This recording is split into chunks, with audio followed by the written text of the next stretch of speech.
Quickly before this video starts, I do want to say that this video was heavily inspired by another art channel here on YouTube called PopCross Studios. So, if you haven't already, I do recommend y'all to check him out. He already has a lot of subscribers, but one more won't hurt. Anyway, with all that being said, how's it going everyone, T-Rav here, and in this video I've combined 4 Marvel characters with 4 DC characters. If you want to see the final results, then watch the video to the very end.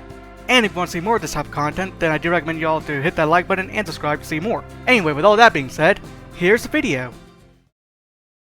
Born in Central City, the Allen family went on an expedition to find the hidden city of Kunlun, which only appears every 10 years, and accompanied with them was their business partner, Eobard Meacham.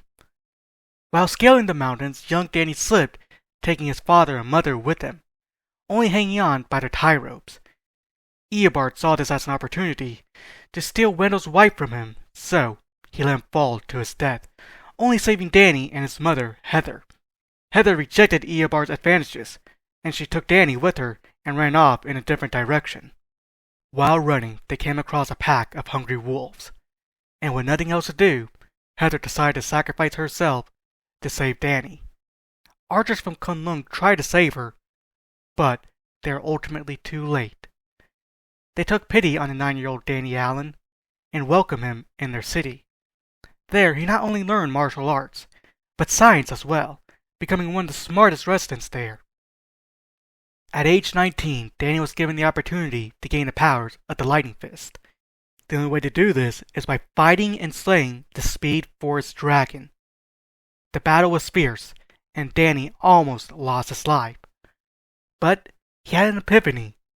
He figured if he could cancel out the dragon's momentum, then the dragon's speed will stop working. After killing the dragon, the Speed Force chose him to be its new avatar, and thus branded him with a lightning bolt on his chest with dragon wings. The Speed Force not only grants him the ability to run at super speed by channeling his ki throughout his whole body, but also, if he channels his ki directly in his fist, then they become as hard as iron. Danny decides to leave Kunlun and move back to Central City on a quest for revenge. But he couldn't find Eobard anywhere.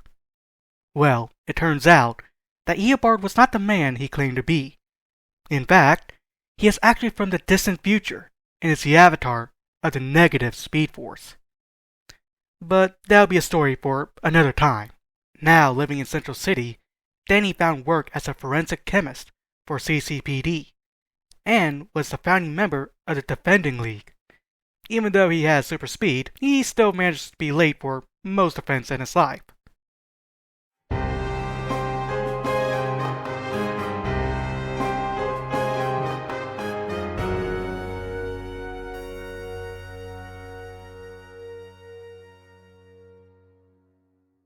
Our next story starts on a dying planet known as Krypton. Ravaged by war and on the brink of total annihilation, the parents of the young Luke L. decide the best thing to do for their newborn was send him to a new planet not too different from theirs. They place him in a rocket and blast him off, hoping that his new parents will raise him well. His rocket crash landed in a small farm in Smallville, Kansas, where the couple Jonathan and Martha Cage found him. They decided to adopt him and name him Clark. And seeing that Clark looks human, they decide to keep his alien heritage a secret.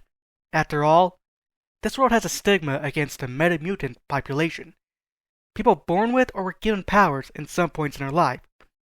And so far, Clark seemed normal. That was until his powers started to manifest.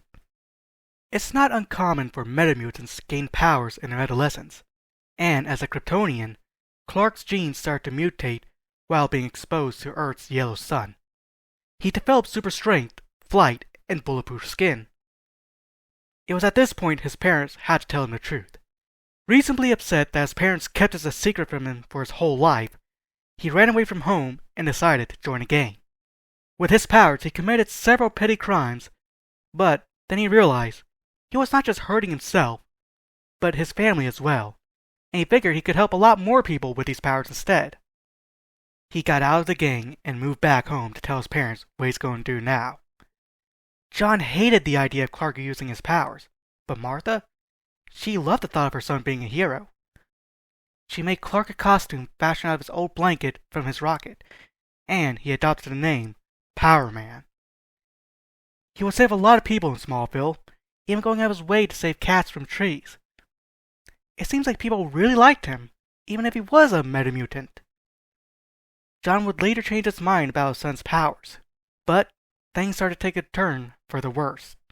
John's health was declining, and Clark, he was powerless to save him, and then John would eventually die from a heart attack.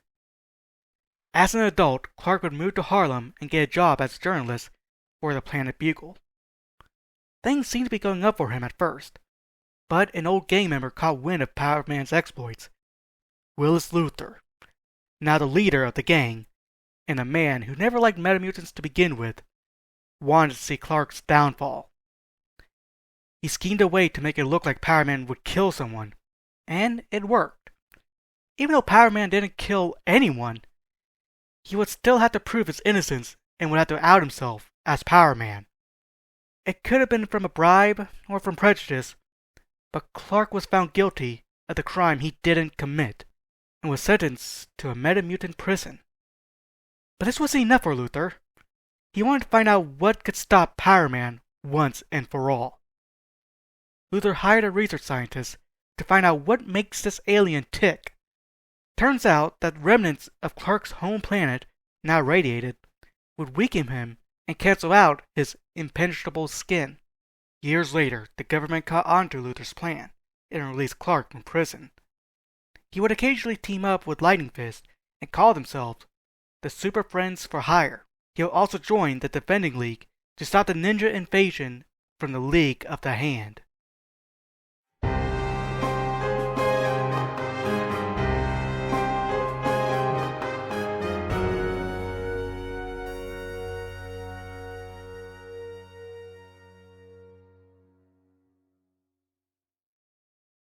Diana Jones was born on the Amazonian island of Themyscira.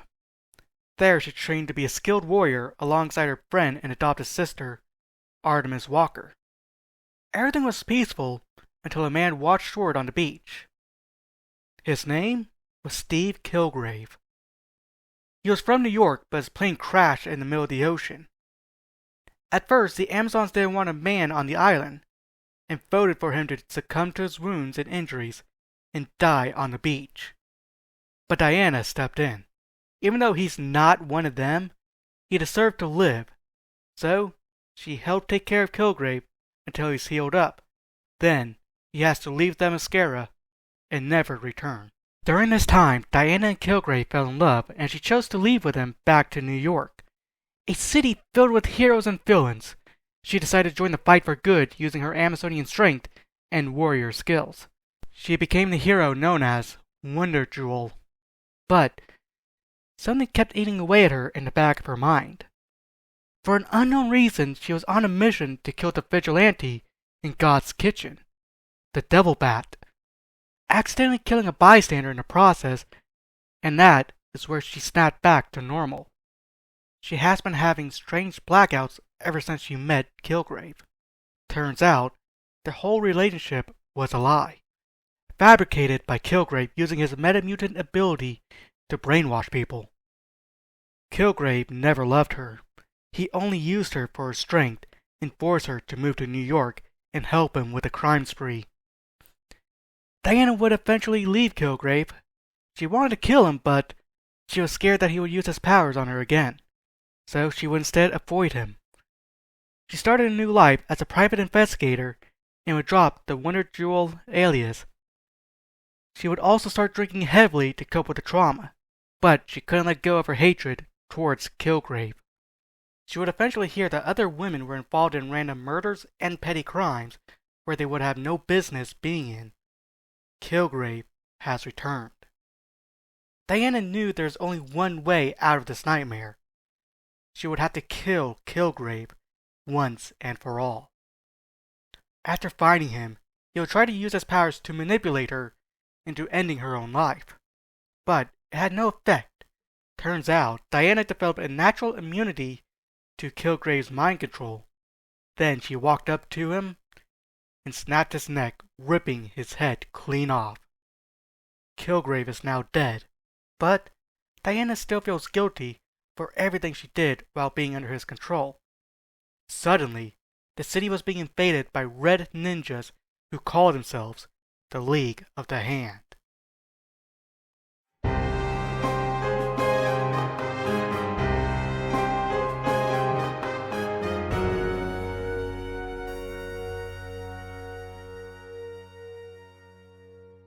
He is righteousness. He is the night. He is Devil Bat. Born in a wealthy family in God's kitchen, Bruce Murdoch was the son of the tech tycoon and boxer Thomas Murdoch. The Murdochs had it all: fame, money, and power. But no one knew of Thomas's dark history. As a boxer, his manager was Carmine Sweeney, an infamous mob boss. One night, Carmine told Thomas to throw a fight, but in order to keep his son's respect, he refused. A few weeks later, after exiting the re-airing of Rocky in the cinema, the Murdochs were chased down the street by a hitman hired by Carmine.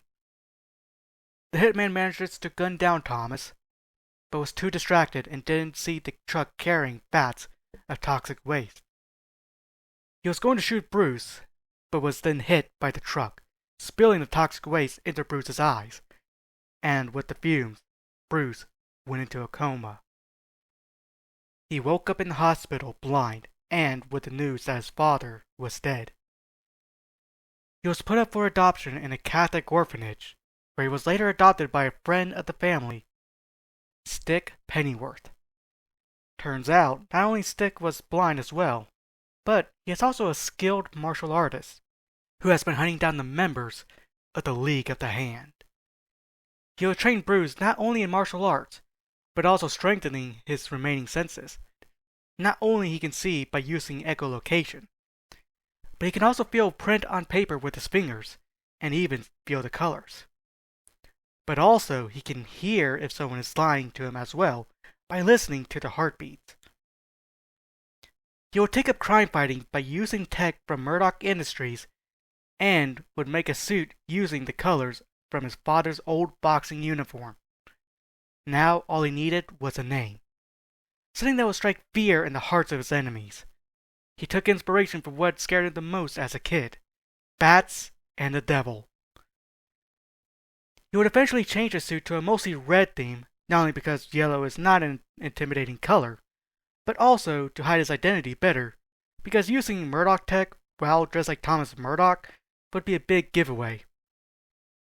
After a brief run-in with Diana Jones, Bruce had a hard time trusting other heroes, so after forming the Defending League to take down the League of the Hand, he would also make a contingency plan in case of himself or any other members of the Defending League would ever go rogue.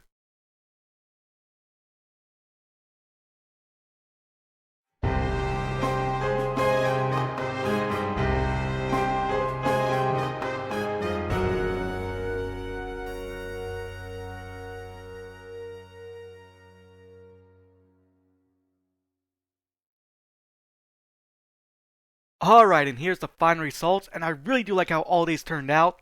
I love Lightning Fist, dang, that's just hard to say. Powerman, even though he's very simplistic, I really do like how he looks.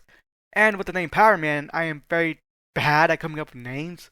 As you can tell, Lightning Fist, Wonder Jewel, Bad Devil, I'm just combining their names, but with Powerman, I just basically stole Luke Cage's superhero name. I feel like it's a good Superman substitute name to begin with, because DC Comics also have Power Girl, so it kind of works.